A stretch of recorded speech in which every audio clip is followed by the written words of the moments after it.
जिंदाबाद आईएसएफ जिंदाबाद जिंदाबाद जिंदाबाद इंडियन सेकुलर फ्रंट जिंदाबाद जिंदाबाद जिंदाबाद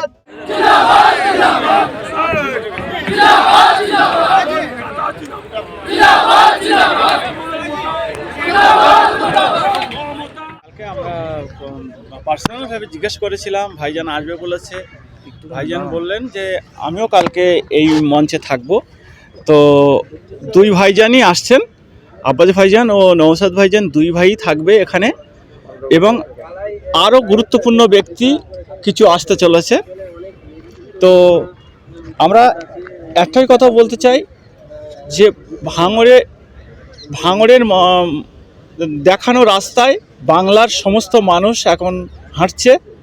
আগামী দিনে দেখবেন টোটাল ভাঙড়, মানে আপনি ভাঙড়টা দেখবেন টোটাল বাংলা জুড়ে ভাঙড় হয়ে গেছে। আমরা আজ ভোর থেকে দেখছি কার্যত যারা আইএসএফ সমর্থকরা রয়েছে বিভিন্ন প্রান্তে থেকে তারা এই শহীদ মিনারে তারা আসা শুরু করে দিয়েছে। অলরেডি অর্ধেকটা চেয়ার আইএসএফ কর্মীরা তারা কিন্তু ভরিয়ে ফেলেছে। হ্যাঁ, আমি নিজেই তার প্রমাণ, কারণ আমি ভোরবেলা থেকে মানে ভোর রাত ঘুম হয়নি, ভোরবেলা ঘুমোতে গিয়েছি, তখনই এরা সবাই কর্মীরা এসে চিল্লাচিল্লি করছে। বিভিন্ন নেতৃত্ব এসে যখন মিছিল নিয়ে ঢুকছে তখন আমার অলরেডি আর ঘুম হয়নি, আমিও সেখান থেকে ময়দানে আছি। কতটা মানুষের সমাগম হতে পারে বলে মনে হচ্ছে?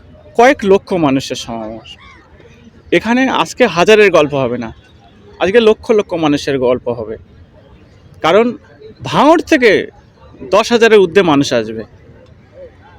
এই মাঠের অর্ধেকটা লাগবে ভাঙড়ের লোকের। এইবার সারা বাংলার মানুষ আছে, মালদা, মুর্শিদাবাদ, দিনাজপুর, আপনার বীরভূম, বর্ধমান, 24 পরগনা, তো একাধিক জেলা থেকে মানুষ আসবে। তো আজকে আমরা যেটা দেখতে পাচ্ছি, নতুন ইতিহাস তৈরি হতে চলেছে। শুধু যে গতদিন যেরমভাবে আমাদেরকে আটকানো হয়েছিল, এবং ভাঙড়েও কালকে থেকে একটা সন্ত্রাস তৈরি করার চেষ্টা করছিল প্রশাসন, তাতে অনেকটাই রুখে দিয়েছে। এবং এবারে যা আমরা দেখছি, যে হারে মানুষ বেরিয়ে আসছে, বাংলার অন্য একটা রূপ দিতে চলেছে।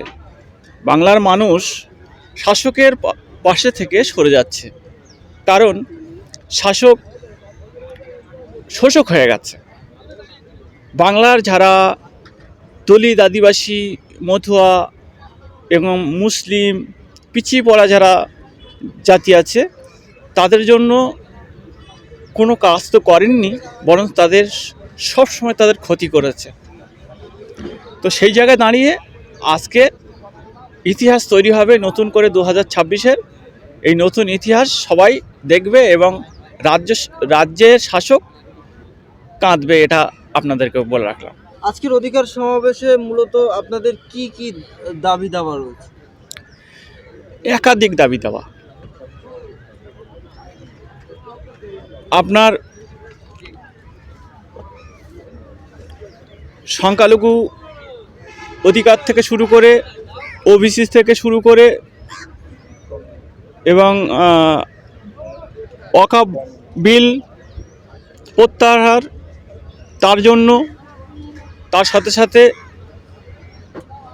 জল, জমি, জঙ্গলের অধিকার এবং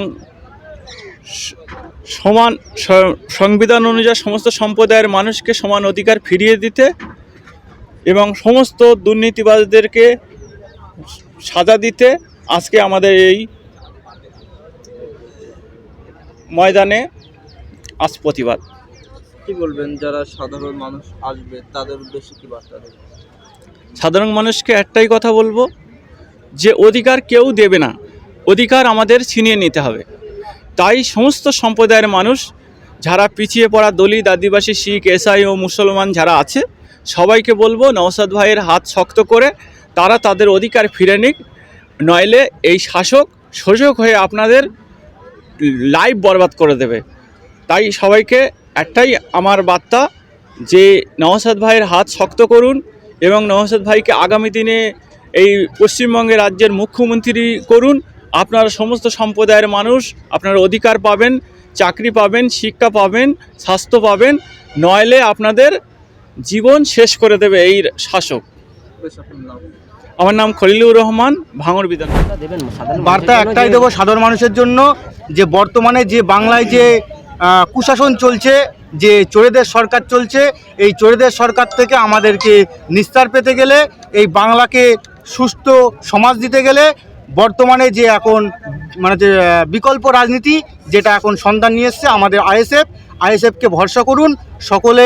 আইএসএফের 26-এর নির্বাচনে সকলে ভোট দিন, আমাদের ভাইজানের হাতকে শক্ত করুন।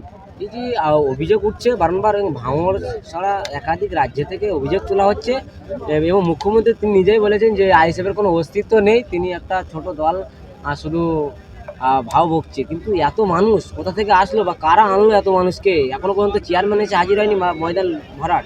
দেখুন একটা কথা বলি, আজকে শাসক দল বুঝতে পারছে যে নওশাদ সিদ্দিকী কী জিনিস। একটা এমএলএতেই তাদের কাঁপুনি চলে গেছে বুকের মধ্যে। তা আগামী 26-এর নির্বাচনে হয়তো এরকম নওশাদ সিদ্দিকী আরও যদি 10টা বেরিয়ে যায়, তারা চিন্তার মধ্যে আছে যে এই দেখো বিগত দিনে বিজেপি কিন্তু 77 থেকে 78খানা সিট পেয়েছিল, এমএলএ আছে তাদের সেটা নিয়ে কিন্তু তাদের কোনো মানে হচ্ছে মনের মধ্যে চিন্তা নেই। কারণ আমরা ইতিমধ্যে বারবার নওশাদ সিদ্দিকী প্রমাণ করেছে যে বিজেপি এবং তৃণমূল মুদ্রার এপিঠ এবং ওপিঠ। তাই সেটাই মানে হচ্ছে আমরা বাস্তবেই দেখতে পাচ্ছি। বিজেপি কোনো প্রোগ্রাম করলে তাদের প্রোগ্রামে কোনো বাধা নেই, কোনো মানে হচ্ছে অসুবিধা নেই। কিন্তু আইএসএফের একটা এমএলএ থাকা সত্ত্বেও দেখুন না যে ভাঙড়ে ইতিমধ্যেই যে আজকে তাদের প্রোগ্রাম আছে, 21শে জানুয়ারি আজকে তারা প্রোগ্রাম রেখেছে যে ভাঙড়ে একটা অশান্তি করার চেষ্টা করবে। তা সেই দিকে আমাদের যারা আইএসএফ সমর্থক আছে তারা সেই দিকে সেই পা দেবে না। কিন্তু আমাদের একটা জিনিসই বলবো, বার্তা দেবো যে ভাঙড় থেকে আমাদের এখানে প্রচুর পরিমাণে আমাদের কর্মী সমর্থকরা আসছে, আমাদের ইতিমধ্যে আমাদের সঙ্গে যোগাযোগও হয়েছে, তারা আসছে। এখানে আসলে আমাদের হয়তো আজকে এই মাঠ আর ধরবে না, মনে হচ্ছে মাঠে জায়গা দেওয়া যাবে না মানুষের। কি বার্তা দেবেন এই যে মাঠে জায়গা পাওয়া যাচ্ছে না এবং শাসক দলরা দাবি করছে আইএসএফের কোনো অস্তিত্ব নেই, তাহলে কারা হাঁটতে চলেছে 26 সালে? কি বার্তা? দেখুন একটা কথা বলি, আজকে শাসক দলের পায়ের তলার থেকে মাটি আজকে সরে গেছে, তার জন্যই তো আজকে তারা দিশেহারা হয়ে গেছে। এবং একটা নওশাদ সিদ্দিকীকে কীভাবে দমানো যায় প্রতিনিয়ত তারা চেষ্টা করে যাচ্ছে।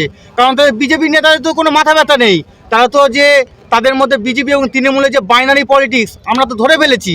আজকে আমরা বিকল্প রাজনীতি, যেটা আমরা বিগত দিনে আমাদের সংযুক্ত মোর্চা ছিল, আমাদের ভাইজান ইতিমধ্যেই তিনি কংগ্রেস থেকে শুরু করে আমাদের বামপন্থীদের যে শরিক দল আছে সকলের কাছে তারা চিঠি পাঠিয়েছেন তিনি। তাদের সঙ্গে হয়তো আমাদের 26-এও আমরা সেই সংযুক্ত মোর্চা দেখব এবং আশা করব বাংলার জনগণও এই সংযুক্ত মোর্চাকে দুহাত ভরে ভোট দেবে, তারা আশীর্বাদ করবে এবং আগামী দিনে 26-এ আমরা সুষ্ঠু সমাজ গড়ে তুলব।